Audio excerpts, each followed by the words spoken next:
Quand des personnes vont venir vers moi pour dire, Monsieur Luco, je vais faire une formation d'infographie, je vais apprendre à faire les affiches, je dis, c'est bien. C'est vraiment fantastique. Mais avant de faire l'infographie, avant de faire ça, quelles sont les caractéristiques de ton ordinateur?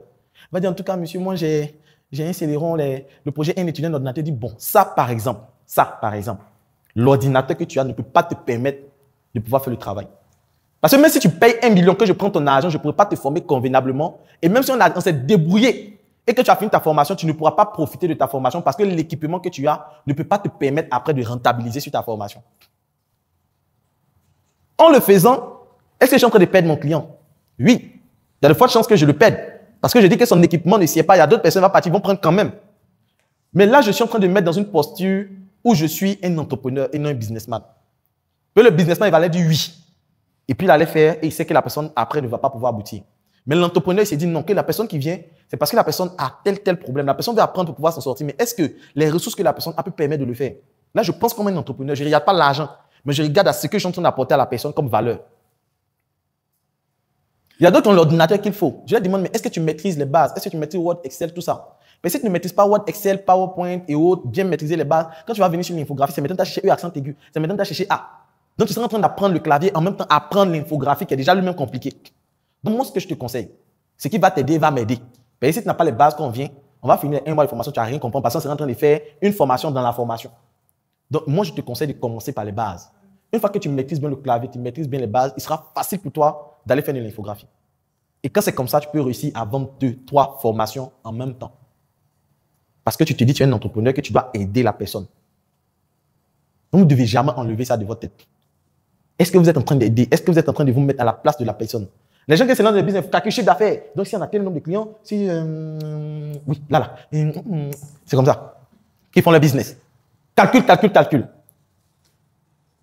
Mais quels sont les bienfaits de ton produit pour le consommateur? Qu'est-ce que tu apportes? Quelle est ta valeur? Si la personne n'a pas acheté ton produit, qu'est-ce qui lui manque? Qu'est-ce qu'il va perdre?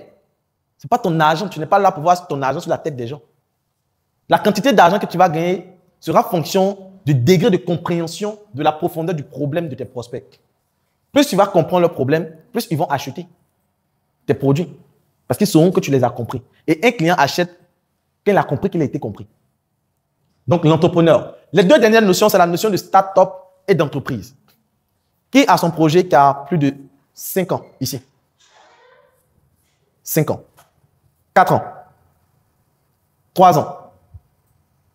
2 ans. 1 an. 11 mois. 10 mois. 9. 5. 3. 1 mois. Dans le projet. Bon, peut-être 20 ans. Ok. En fait, je pose cette question afin qu'on puisse se situer. Parce que plusieurs personnes échouent parce que, comme on le dit, ils ne se connaissent pas. Et hier, on est en train d'échanger de façon banale avec mes collaborateurs. Il dit, il y a beaucoup de personnes qui ne se connaissent pas. C'est ça que souvent, dit, toi, tu ne te connais pas. Bagage que tu veux prendre, est-ce que tu es moyen? Parce que plusieurs personnes ne se connaissent pas. Les gens lancent le projet, ils disent que moi, je vais vendre en ligne, moi, concurrencer Jumia. Tu es fou. Je me suis aidé, moi, je vais vendre comme Jumia. Tu peux. Tu connais le budget qu'ils investissent dans la communication. Si tu te donnes le budget, c'est-à-dire ton chiffre d'affaires fois 1 an, fois 10 ans, ça ne vaut pas. Et ces entreprises investissent énormément dans la communication. Énormément. Toi, tes sites internet, 800 000. Autant mettre ton fonds de projet, là, c'est 100 000, tu vas commencer ton projet. Le site internet, même lui, fait 800 000. C'est-à-dire, tu dois. Et quand on est une start-up, il faudrait adopter des stratégies de communication adaptées qui nous font le moins dépenser, mais qui nous permettent d'être efficaces.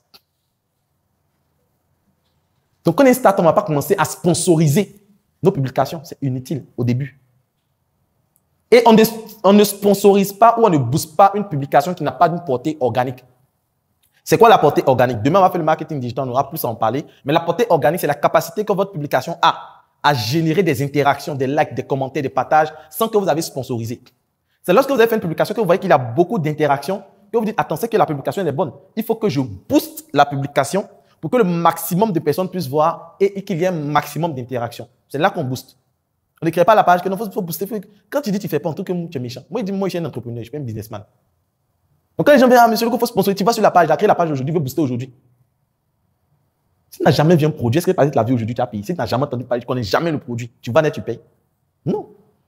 Même quand une boutique est physique, je ne parle pas des pages Facebook, quand une boutique est physique, Que quelqu'un ouvre la boutique, on regarde, on attend les cobayes. Vas-y, t'as acheté, c'était comment, vas-y. En tout cas, il savent bien. Pourquoi il n'est pas payé? Et là, j'ai tout mon argent comme ça. Donc, on attend que les autres testent.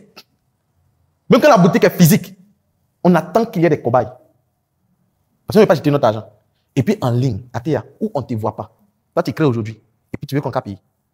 Ce n'est pas la sorcellerie. Ça ne va pas marcher. Personne ne va payer. Et ce n'est pas parce que tu as sponsorisé qu'ils vont payer. Non. On ne te connaît pas. Mais une entreprise a déjà un business model qui est posé. A déjà des informations statistiques. A déjà fait ses preuves, est connue. Donc elle peut se permettre certaines largesses en termes de communication.